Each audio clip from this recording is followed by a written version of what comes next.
Good morning, I'm Adam Sexton. New Hampshire is expected to have one of the top U.S. Senate races in the country in 2026.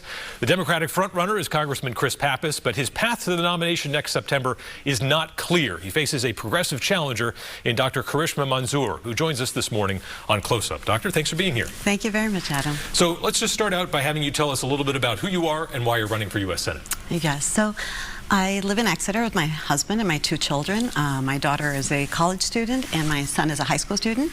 I'm a scientist. I have a PhD in biochemistry, molecular biology, and I've been working in clinical research for over 20 years.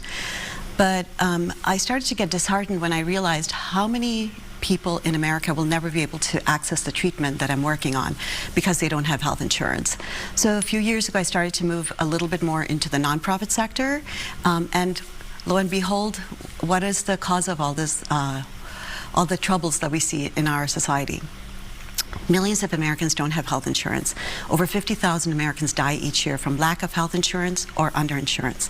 And it's not because we lack resources. We are the richest country in the world.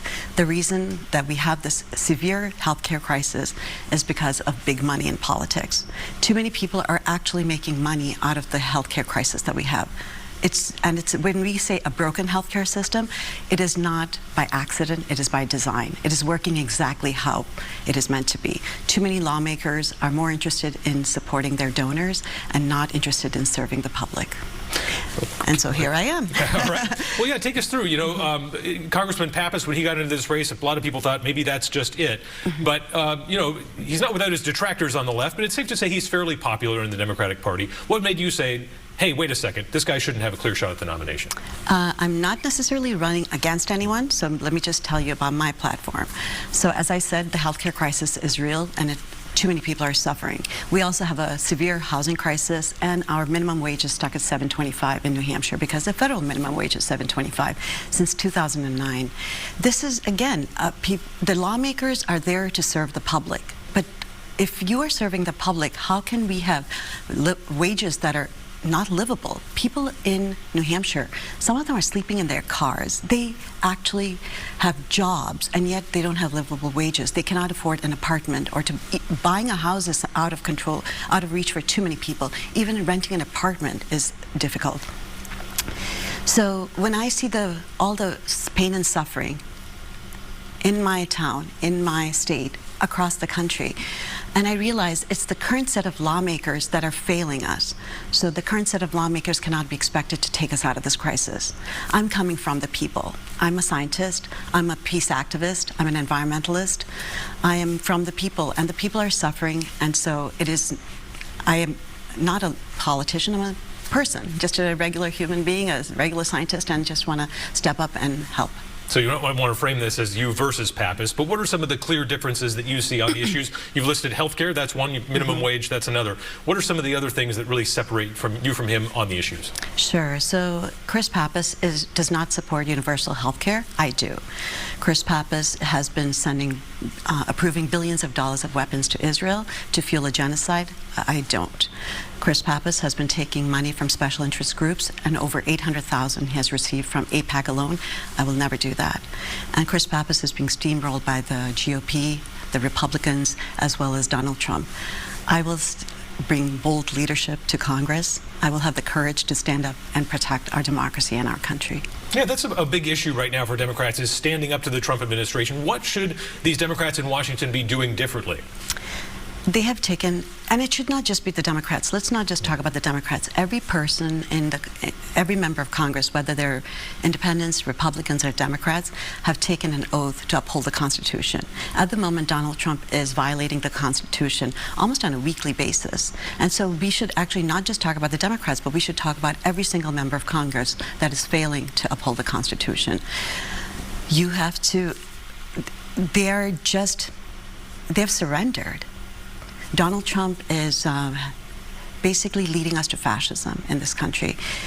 And it is not because the executive power is out of control. The Congress is not living up to its duty to balance the power. The judicial branch is absolutely within Donald Trump's control. The lower courts are doing a great job. But once the cases move to the Supreme Court, you see that they're absolutely surrendering to the executive power. The executive power is reach of this executive branch of government right now is unacceptable. Donald Trump has his hand in everything. Research, universities, Kennedy Center of Arts. He is violating the Constitution. He is actually not even supporting law and order. He pardoned violent insurrectionists who attacked the Capitol on January 6th. He has supported, he has pardoned many other people, many other donors that should have been in jail. So we actually really have to take this seriously. It's not a joke. I know a lot of people find Donald Trump funny. They always give him the benefit of the doubt. They make light remarks that, oh, he's a child, or he's at a, you know, as if, no, he's an adult man. He's an old gentleman who is extremely corrupt, and we should take him seriously. This country works because of the Constitution. It is not a suggestion. Every single person in Congress, every cabinet secretary, everyone in the White House should be upholding the Constitution and also protecting Americans in the process. Let's circle back to something you said earlier. A lot of Democrats who sit in this seat are very careful about the words they use when they're referring to what's going on in the war in Gaza. You already said genocide. You think Israel is committing a genocide? It is horrific what is happening. It is almost for the last 2 years we've seen what is. Every single mosque is gone, every church has been bombed, every hospital has been bombed, schools have been bombed, homes have been bombed, hospitals have been bombed, the roads have been torn apart. There are 7.1 million people as of 2023 that lived in either the Gaza Strip, West Bank, or East Jerusalem and other enclaves. Benjamin Netanyahu and his ultra-right-wing government have made it very clear that they want to annihilate all 7.1 million people, or whoever's left. We were receiving numbers such as 50,000 people have died in Gaza or 60,000 people have died, but we knew those numbers had to be an underestimation because those numbers were bodies that were actually identified. But when an apartment building is bombed or a hospital has been bombed, we don't know how many people are under the rubble. A new study came out that is estimating 680,000 people. Let me repeat that again. 680,000 people are estimated to have died in Gaza. Where do you draw the line, though, in terms of Israel's right to self-defense? Obviously, the October 7th attack happened. When did they cross the line from defending themselves into doing something inappropriate, in your opinion? So I don't know. I don't like conspiracy theories, and I also don't want to delve into propaganda. That is absolute propaganda. When October 7th, 2020... But is propaganda that they're defending themselves? October 7, 2023, there was a horrific attack on the borders between Gaza and Israel. Absolutely, 1,200 people died. That was a war crime committed by Hamas. It should not be collective punishment against the 2.1 million people of Gaza. The war crimes that were committed by Sinwar and all the other Hamas leaders should not be answered with more war crimes. An ability to defend itself is against Hamas, not against children, elderly, the sick. Every piece of Gaza has been bombed. How can you call that self-defense anymore? Right, but so you think all of the military response is inappropriate? It should have been like a legal, I guess? Well, it's been a 2-year war. You cannot ask me for every single military action, whether to decide.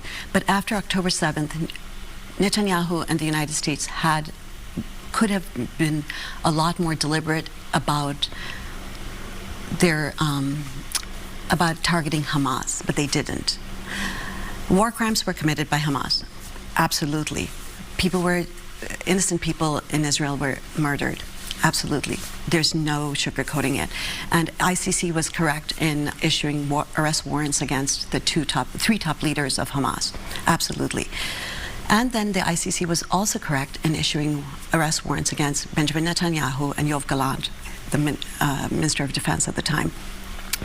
They were not going after Hamas. When Yoav Gallant, just a few days after October 7th, declared there will be no food, no water, no electricity, no fuel, what was he saying? He was basically saying starvation will be their attempt. How can starvation of 2.1 million people be considered a self-defense? All right, we're hitting time right now. We've got to continue this conversation at a later date. Dr. Manzoor, we'll see you out there on the campaign trail. Appreciate you coming in for Close Up. Thank you very much. All right.